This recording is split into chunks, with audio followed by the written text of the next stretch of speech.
Second reading this morning comes from Acts, chapter 17, 24 to 29. Then God, who made the world and everything in it, he who is Lord of heaven and earth, does not live in shrines made by human hands, nor is he served by human hands as though he needed anything, since he himself gives to all mortals life and breath in all things. From one ancestor he made all nations to inhabit the whole earth, and he allotted the times of their existence and the boundaries of their places where they would live, so that they would search for God and perhaps grope for him and find him, though indeed he is not far from each one of us. For in him we live and move and have our being, as even some of your own poets have said, for we too are his offspring. Since we are God's offspring, we ought not to think that the deity is like gold or silver or stone, an image formed by the art and imagination of mortals. The word of the Lord.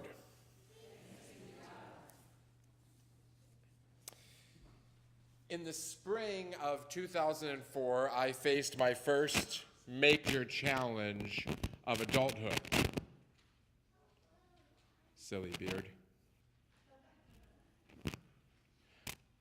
First major challenge of adulthood, which is, when I reread that sentence just a second ago, I realized just how privileged that sounded. Like, oh, I'm 22, I guess I'll have my first hardship as an adult. But you see, you gotta understand, throughout college, I had been a good student. I had made the dean's list consistently.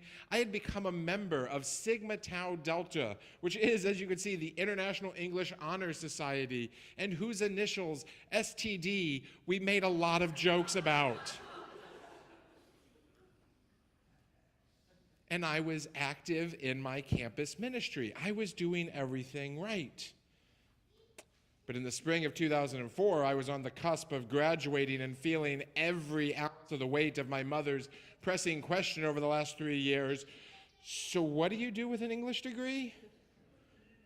It's crushing down on me.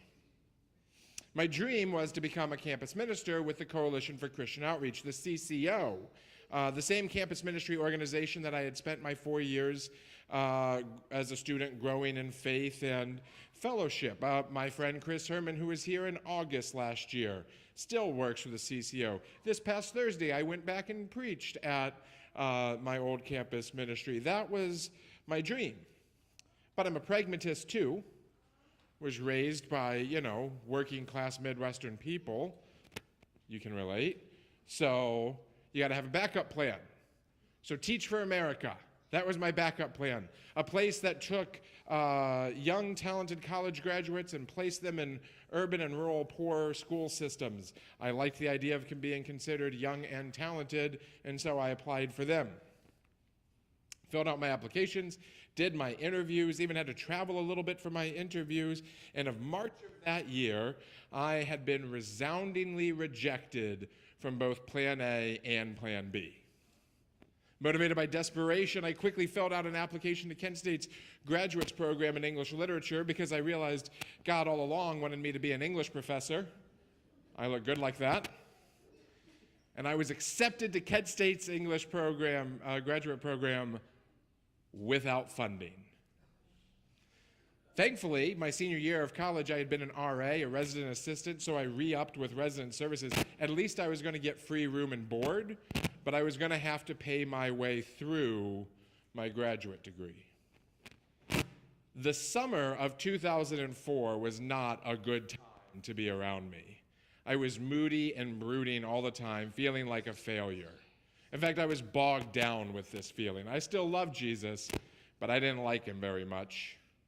I had been so good, so faithful enough. I was a college student, but really more faithful than the curve, so willing to do thy will, and yet here I was, renting a room from my friend Randy, who was clearly flirting with an ex-girlfriend of mine in front of me, and feeling like trash. That was summer of 2004. On November 11th, 2014, The world had gone topsy-turvy all over again, and I realized that Jesus is pretty awesome. What happened? 3 things. First, the church I was attending, Kent Presbyterian Church, which goes by Kent Pres with a Z because we're cool, they hired a new campus minister, Aaron Meadows. Seen here with a beer stein, so you know why he and I got along fine. Aaron had a depth and substance to him and a sacramental bent that was reinvigorating. But I was kind of tired of campus ministry. Remember, I had been rejected by campus ministry, so now it's my turn to do the rejecting. So when he arrived, I told him, listen, I did campus ministry for 4 years. I'm a graduate student now, feeling like an adult. I'm going to participate in the church, but I'm done with campus ministry. In other words, I made a great first impression on the new campus minister, right? He nodded, he said he understood, and then he smiled, this stupid little knowing smile. Second thing that happened, I met my friend Paul, who did not approve the use of this photo. I met Paul on the first day of graduate school. He wore some ridiculous sleeveless shirt that was still somehow a button down, the types of which only English majors have the chutzpah to try to pull off and never can. And he was clearly a nerd, is clearly a nerd. We became fast friends because I invited the class out for drinks after our first class, and Paul had already clearly fallen in love with a girl in the class, and she said she was coming for drinks, so he came for drinks, and then 3 weeks later she fell out of the program, but Paul and I were linked together for life now. That's our meet cute to our bromance. Third and most significantly, I played on the newspaper's broomball team after Andrew Hamp, who now writes for the Rolling Stones, fell and broke his wrist during the final game. I paid him $20 to take his spot on the team, and on the night of our last game, November 11th, 2004, I walked into Kent State University's ice arena, and I saw a pretty girl talking to a couple people I knew and a couple I didn't. Also, Bree, look how skinny we were once. That's crazy. Her charms were worth braving the stranger, so I marched up, I introduced myself, and then I went out and played my best game of broomball ever. Some say maybe just the best game of broomball ever, like I redefined the sport that night. Afterward, this girl was so impressed with my athletic prowess, she immediately wanted to become my girlfriend, and now she sings in a church's choir as a pastor's wife. That's crazy. That's like something out of a millennial rom-com. I met the love of my life because of a gay man. Andrew is gay, broke his wrist, and I paid him $20 to take his spot on a team. Talk about a return on investment.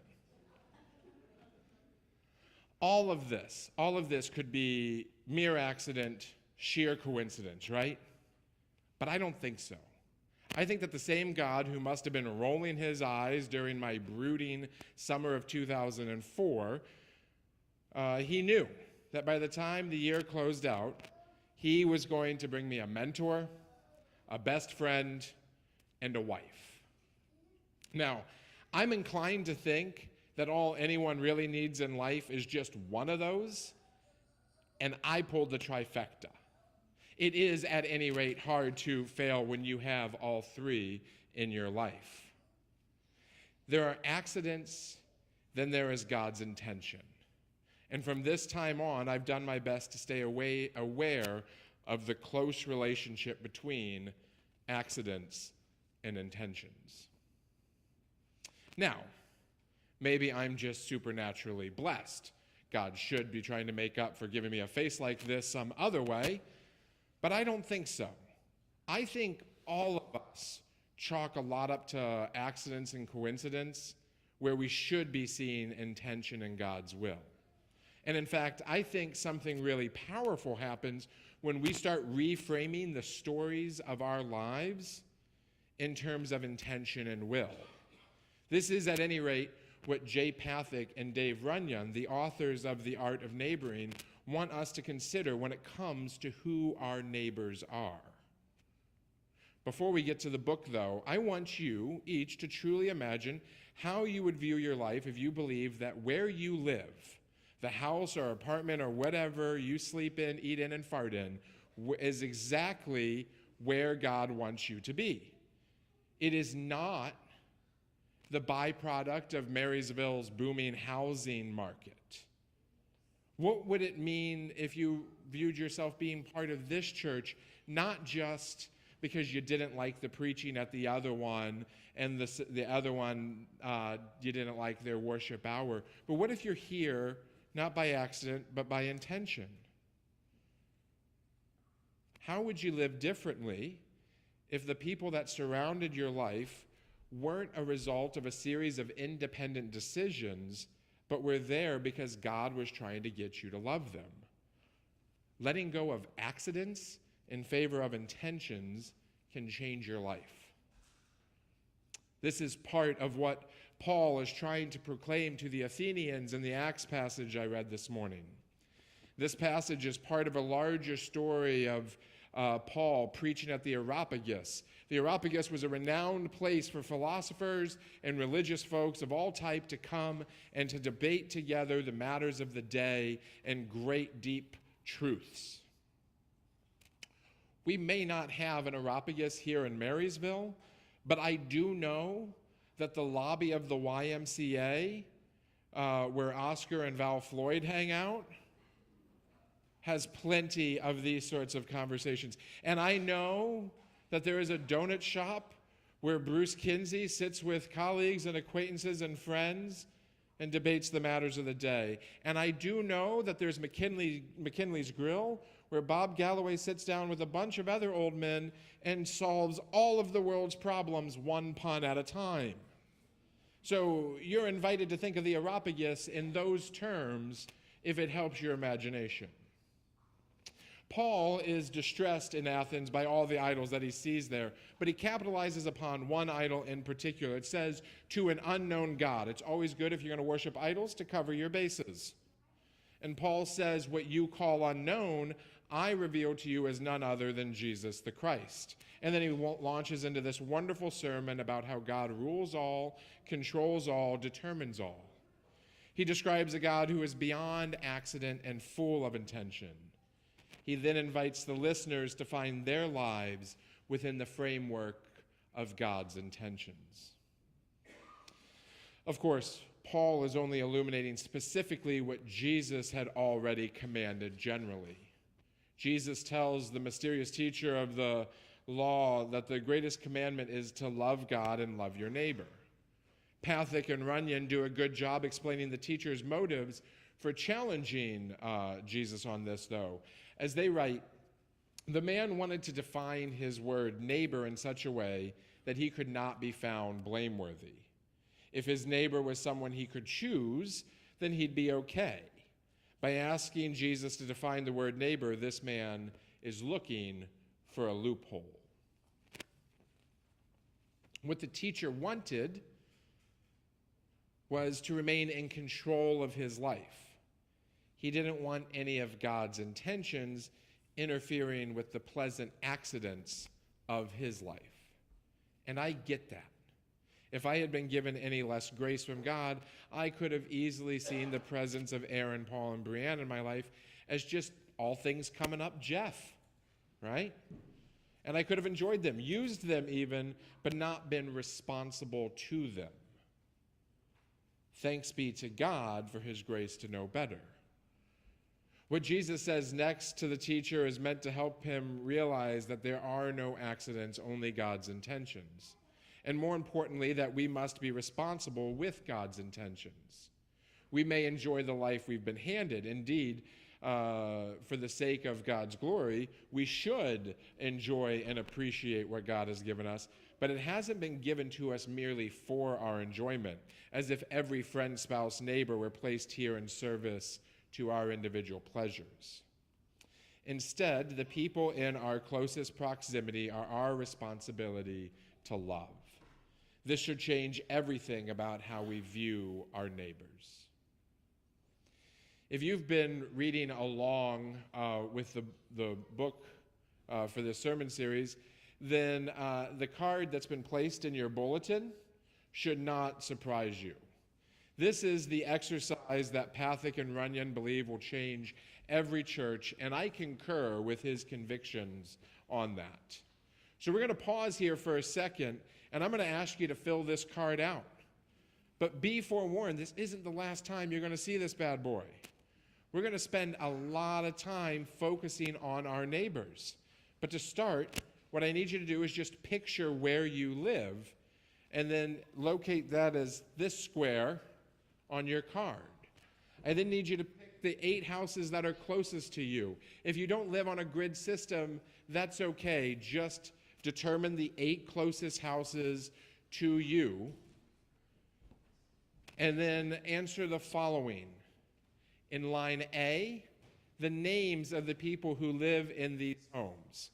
First and last, or just first, whatever you can do. In line B, something you've learned about your neighbors based upon conversation with them. Don't put drives a red car. That you don't need to know them to know that. And then in line C, write down some in-depth information about them. Their hopes and dreams, their struggles and fears, the sort of thing that you can only get by knowing a person. Are you ready? We're going to take a few minutes to do this. Have at it.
How's everyone doing? Need more time?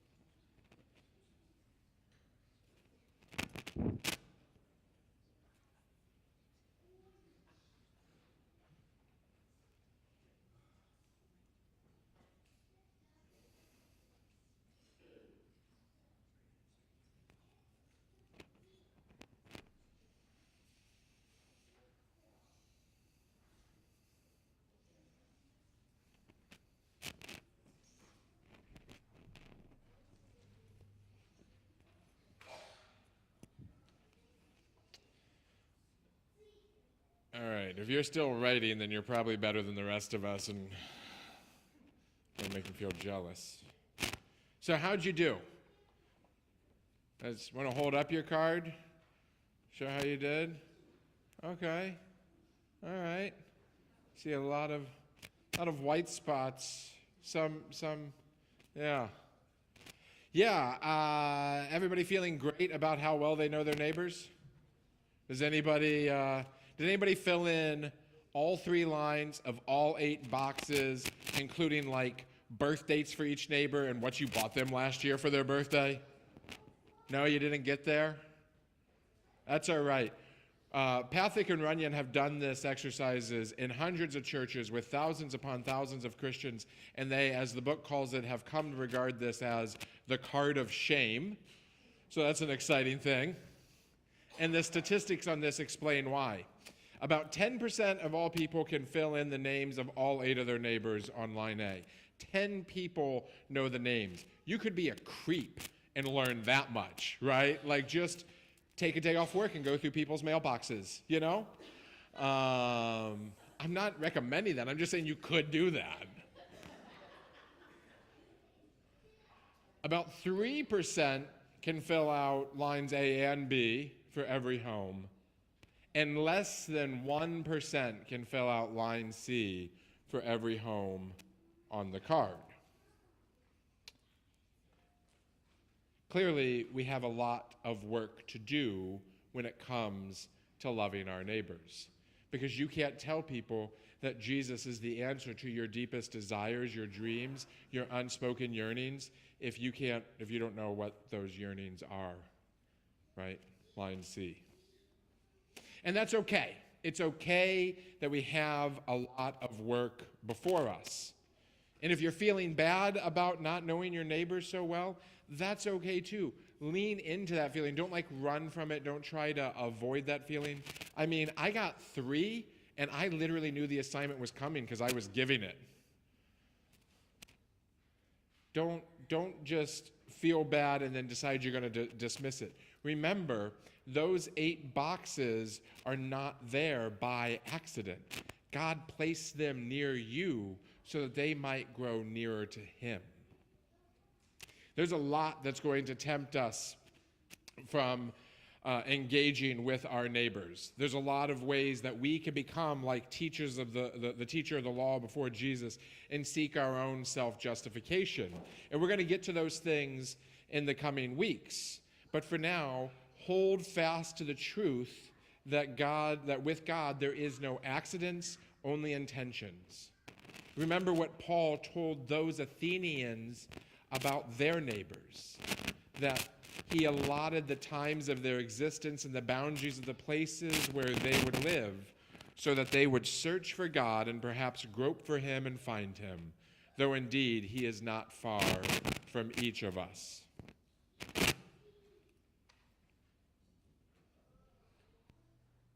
Of course, God isn't far from your neighbors. Of course, God isn't far from your neighbors. He isn't far from them precisely because they're your neighbors. God lives in each of you, and He has placed you near them and them near you. I know that God is with each one of you, and so He has placed you there that He might be near to them as well. In the name of the Father, and the Son, and the Holy Spirit, Amen.